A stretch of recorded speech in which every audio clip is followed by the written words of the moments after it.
और अब बात 3 के तिलिस्म की। प्रदेश में 3 विधानसभा सीटों के लिए उपचुनाव संपन्न हो गया है। कोरोना काल के बावजूद करीब 61% लोगों ने बढ़ चढ़कर अपने मताधिकार का प्रयोग किया। अब 2 मई को तीनों ही सीटों के नतीजे आएंगे। वोटिंग खत्म, अब 2 मई को नतीजे।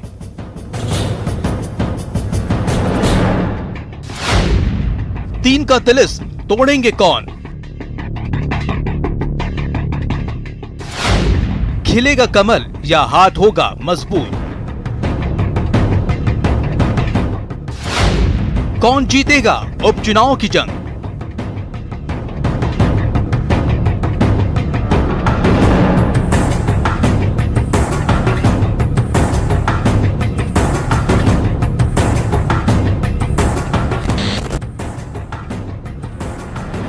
और इसी के साथ प्रदेश की 3 विधानसभा सीटों पर उपचुनाव के लिए वोटिंग संपन्न हो गया।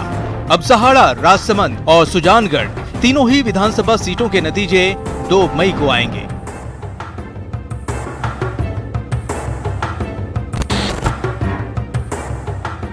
कोरोना महामारी पर लोकतंत्र का पर्व भारी रहा। चाहे युवा हों या महिला, बुजुर्ग हों या दिव्यांग वोटर्स, पोलिंग बूथों में सभी ने बढ़ चढ़कर वोटिंग की। इस दौरान लोगों ने कोरोना गाइडलाइन का पूरा पालन किया। अधिकतर जगह मतदाता मास्क पहनकर वोटिंग करने पहुंचे। पोलिंग एजेंट फेस शील्ड में नजर आए। 2 गज की दूरी का पूरा ख्याल रखा। हैंड सैनिटाइज करने पर ही पोलिंग बूथ में एंट्री ली और ग्लव्स पहनकर वोटिंग की। कौन बनेगा सहाड़ा का राणा? राजसमंद की पसंद कौन? किसके हाथ आएगी सुजानगढ़ की चाबी? मतदान खत्म हो चुका है, अब बारी काउंटिंग की है, जो 2 मई को होगा। सहाड़ा से जनता ने किसे चुना है? कांग्रेस की गायत्री त्रिवेदी पर विश्वास जताया है या फिर बीजेपी के डॉक्टर रतनलाल जाट पर? वहीं राजसमंद से कांग्रेस प्रत्याशी तनसुख बोहरा बाजी मारेंगे या फिर बीजेपी की दीप्ति माहेश्वरी महारथी साबित होंगी? सुजानगढ़ में कांग्रेस प्रत्याशी मनोज मेघवाल और बीजेपी के खेमाराम मेघवाल के भाग का फैसला भी 2 मई को होगा। हालांकि बीजेपी और कांग्रेस दोनों ही पार्टियां अभी से जीत का दावा कर रही हैं। और ऐसी कमजोर सरकार अपने बोझ से कभी भी गिर सकती है।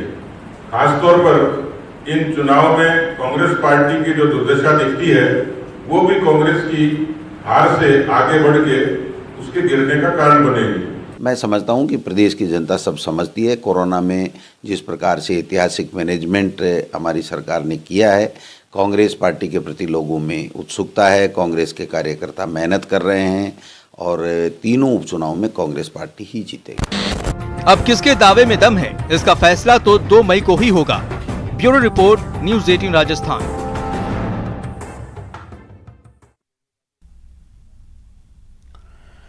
प्रदेश में उपचुनाव के लिए मतदान खत्म होते ही अब राजनीतिक नियुक्तियों की बाट जोह रहे कांग्रेस कार्यकर्ताओं का लंबा इंतजार खत्म होने वाला है।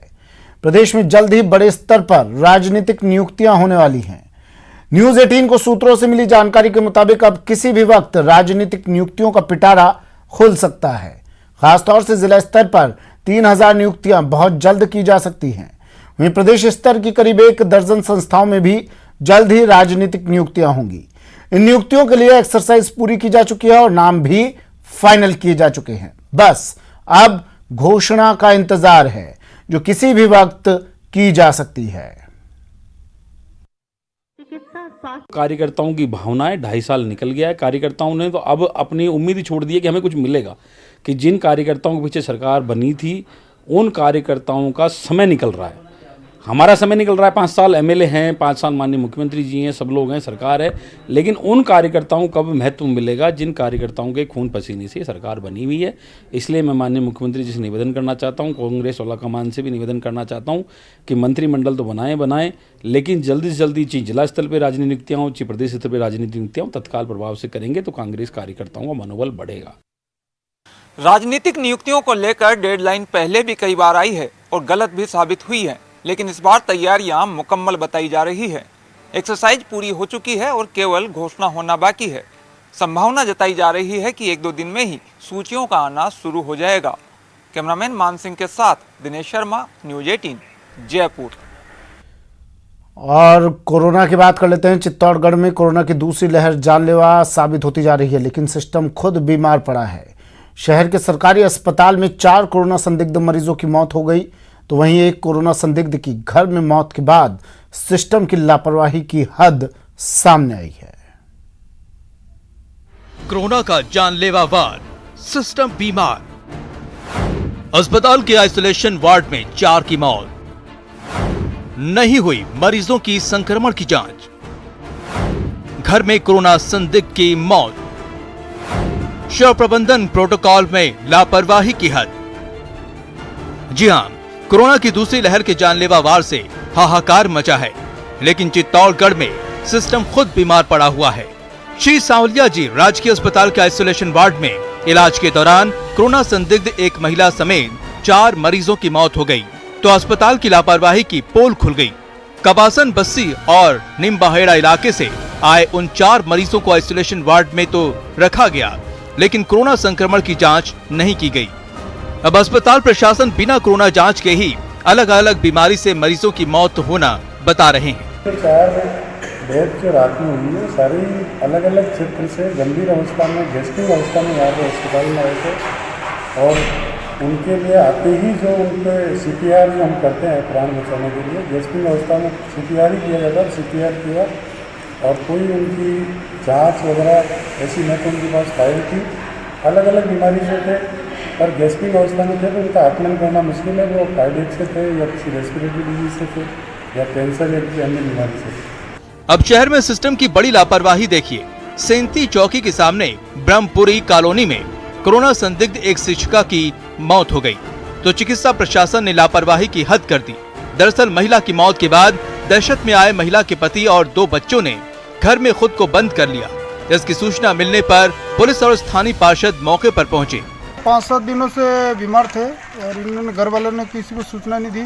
अब मेरे को सुबह जानकारी मिली तो मैंने प्रशासन को सूचना दी और हॉस्पिटल में बात की। 7-8 दिन से बीमार थे और घर पे ट्रीटमेंट कर रहे थे। इन्होंने हॉस्पिटल वालों से किसी से संपर्क किया पर इनकी पूरी इलाज हो नहीं पाया प्रॉपर। डॉक्टर लेके यहाँ पहुँचा, उनका दरवाज़ा खुलवाया तो उनमें से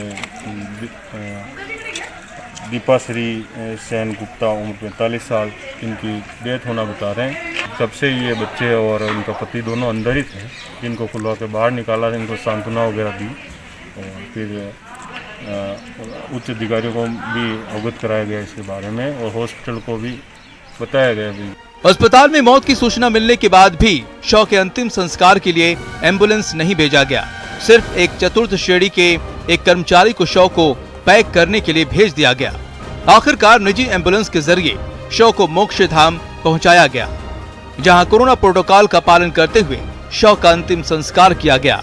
लेकिन सीएमएचओ साहब लापरवाही पर पर्देदारी करने में जुटे हैं।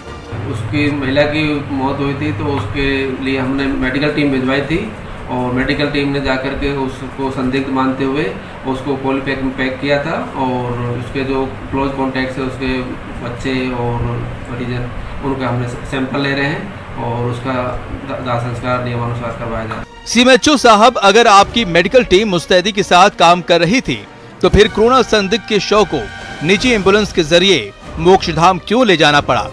और क्या एक चतुर्थ श्रेणी के सहारे ही कोरोना संदिग्ध के शव के प्रबंधन का प्रोटोकॉल पूरा किया जाता है? साफ है, कोरोना के इस संकट काल में सिस्टम पूरी तरह बीमार है। न्यूज 18 राजस्थान के लिए चित्तौड़गढ़ से सुभाष चंद्र बैरागी की रिपोर्ट। हनुमानगढ़ जिले में वीकेंड कर्फ्यू मजदूरों पर भारी पड़ रहा है। आरोप है कि नरेगा कार्य में लगे श्रमिकों पर टाउन पुलिस ने लाठियां बरसा दी, जिसमें एक मजदूर गंभीर रूप से घायल हो गया। जिला चिकित्सालय पहुंचे माकपा नेताओं ने दोषी पुलिसकर्मियों पर मुकदमा दर्ज करने की मांग की और कार्रवाई न होने पर सोमवार को आंदोलन की चेतावनी दी है।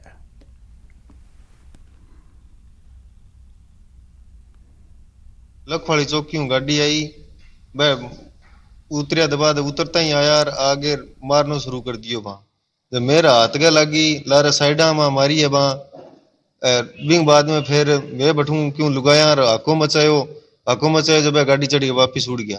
ये जो लॉकडाउन के नाम पर जो लठ चलाए पुलिस ने, और आज उसी के अंतर्गत गरीब मजदूरों को कार्यस्थल पर नरेगा के सरकारी काम के कार्यस्थल पर जाके मजदूरों को पीटा, जिसमें एक मजदूर की बहुत ज़्यादा चोट लगी है। तमाम संगठन ये मांग करते हैं, ये पुलिस की गुंडागर्दी है, ये पुलिस की तानाशाही है। और अभी पुलिस को हमने बोला है कि इसके पुलिस वालों के खिलाफ FIR दर्ज करो, अगर वो नहीं करते हैं तो सोमवार को हम SP कार्यालय का घेराव करेंगे। दिन में 11 साढ़े 11 बजे लॉकडाउन की पालना के दौरान ये बता रहे हैं जो राहुलपुरा गाँव में कोई दिलीप कुमार नाम के लड़के के साथ पुलिस ने दुर्व्यवहार किया या मारपीट की। इस बात को लेके कुछ लोगों में आक्रोश है और उसको लेके हॉस्पिटल में इन्होंने एडमिट कराया। उसको देखा, जाहिरा में कोई चोटें नहीं है, उसके हाथ में वो दर्द जाहिर करना बता रहा है। देख रहे हैं इसमें क्या मामला रहा है, कौन कौन क्या है, क्या बात रही है। कोरोना की दूसरी लहर की चेन तोड़ने के लिए वीकेंड कर्फ्यू लगाया गया है, जिसका दौसा में भी व्यापक असर देखने को मिल रहा है। यहाँ शहर की सड़कों, दुकानों समेत अन्य स्थानों को सैनिटाइज किया जा रहा है। हालांकि वीकेंड कर्फ्यू के चलते दुकानें बंद हैं।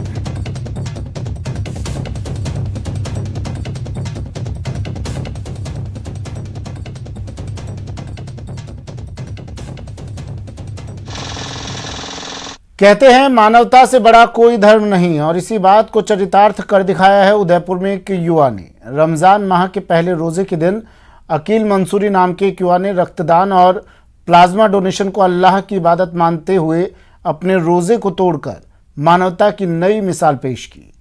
दरअसल शहर के एक निजी हॉस्पिटल में 2 रोगियों की स्थिति गंभीर थी और दोनों का ब्लड ग्रुप A पॉजिटिव था। दोनों को प्लाज्मा की सख्त जरूरत थी। जब परिजनों ने रक्त युवा वाहिनी से संपर्क किया तो युवा वाहिनी ने 17 बार रक्तदान और 2 बार प्लाज्मा डोनेट कर चुके अकील से बात की। इस पर उदय सागर निवासी अकील मंसूरी तुरंत मदद के लिए अस्पताल आए और प्लाज्मा डोनेट किया।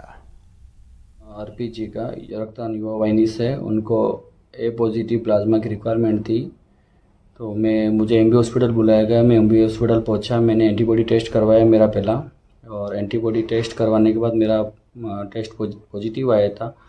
तो फिर डॉक्टर ने पूछा सर आपने कुछ खाया? मैंने कहा सर नहीं, रमज़ान का पहला रोज़ा है, मैंने रोज़ा रखा हुआ है। तो डॉक्टर ने बोला सर आपको कुछ खाना पड़ेगा। ठीक है, मैंने कहा रोज़ा तोड़ना है, इंसानियत के नाते अल्लाह से मैंने माफ़ी मांगी कि अल्लाह आप मुझे माफ़ करें, और पहला रोज़ा मुझे तोड़ना पड़ेगा किसी की जान।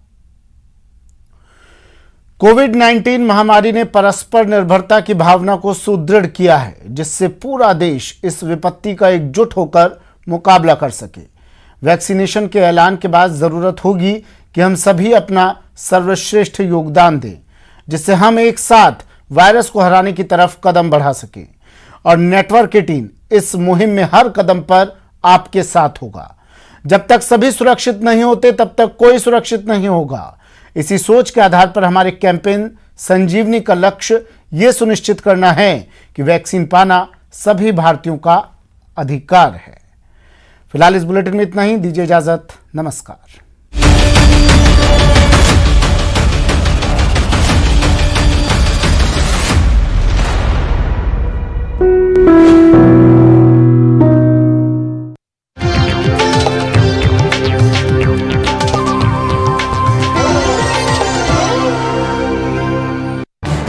इस न्यूज हेडलाइन